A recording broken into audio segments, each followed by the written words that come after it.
BLM Kerala, Tamil Nadu, Pondicherry. മലയാളിക്ക് എന്നും ഓർക്കാൻ കഴിയുന്ന നിരവധി കഥാപാത്രങ്ങൾക്ക് തൂലിക കൊണ്ടും അഭിനയം കൊണ്ടും ജന്മം നൽകിയ അതുല്യ കലാകാരനായിരുന്നു ശ്രീനിവാസൻ. ഇന്ന് ശ്രീനിവാസൻ എന്ന അതുല്യ പ്രതിഭ ഓർമ്മയാകുമ്പോൾ ഏറ്റവും കൂടുതൽ വായിക്കപ്പെടുന്നത് അദ്ദേഹത്തിന്റെ വിരൽത്തുമ്പിൽ വിരിഞ്ഞ എക്കാലത്തെയും എവർഗ്രീൻ ഡയലോഗുകൾ തന്നെയാണ്. ഒരുപക്ഷെ മലയാളികളെ ചിരിപ്പിക്കുകയും ചിന്തിപ്പിക്കുകയും ചെയ്ത ഡയലോഗുകൾ.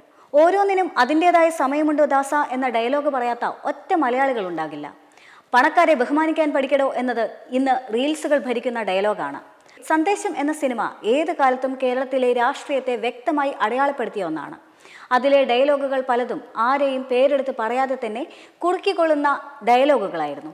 ഇന്നത്തെ പൊളിറ്റിക്കൽ കറക്റ്റ്നെസ്സിൻ്റെയും സൈബർ ആക്രമണങ്ങളുടെയും അസഹിഷ്ണുതയുടെയും കാലത്ത് സന്ദേശം പോലൊരു സിനിമ ഇറങ്ങിയാൽ എന്താകും അവസ്ഥ എന്ന് ചിന്തിക്കുന്നിടത്താണ് ശ്രീനിവാസൻ എന്ന അതുല്യ പ്രതിഭയുടെ ക്രാന്ത വീക്ഷണം അടയാളപ്പെടുത്തപ്പെടുന്നത്. സന്ദേശം എന്ന സിനിമ ഇറങ്ങിയിട്ട് 3.5 പതിറ്റാണ്ടിലേറെയായി. പക്ഷേ കേരളത്തിലെ രാഷ്ട്രീയ സാഹചര്യത്തിൽ ഇന്നും ആ സിനിമയ്ക്ക് പ്രായമായിട്ടില്ല. അന്ന് തിയേറ്ററുകളിൽ മുഴങ്ങിയ കയ്യടികൾ ഇന്ന് സോഷ്യൽ മീഡിയയിലെ ട്രോളുകളായി മാറുന്നു എന്ന് മാത്രം. 2025 മറ്റോ ആണ് സന്ദേശം റിലീസ് ചെയ്തത് എങ്കിൽ സ്ഥിതി മറ്റൊന്നായി മാറിയേനെ. കോട്ടപ്പള്ളി പ്രഭാകരനെയും KRP പ്രകാശിനെയും പോലുള്ള കഥാപാത്രങ്ങൾ ഏതെങ്കിലും പാർട്ടിയെ ഉന്നം വെച്ചതാണ് എന്ന് ആരോപിച്ച് പോളണ്ടിനെ പറ്റി ഒരക്ഷരം മിണ്ടരുത് എന്ന് പറയുന്ന പ്രഭാകരനെതിരെ ഒരു വിഭാഗം സോഷ്യൽ മീഡിയയിൽ #ക്യാമ്പയിൻ തുടങ്ങും. മറുവിഭാഗം പ്രകാശിനെതിരെയും തിരിയും. രാഷ്ട്രീയം സേവനമാണെന്നും അത് തൊഴിലല്ല എന്നും പറയുന്ന ക്ലൈമാക്സ് രംഗം രാഷ്ട്രീയ വിരുദ്ധമാണ് എന്ന് വ്യാഖ്യാനിക്കപ്പെട്ടിട്ടുണ്ട്. ഇതൊരു പ്രതിഷേധമായി മാറിയേക്കാനും സാധ്യതയുണ്ടായിരുന്നു. എന്നിട്ടും ശ്രീനിവാസൻ അത് അന്ന് എഴുതി.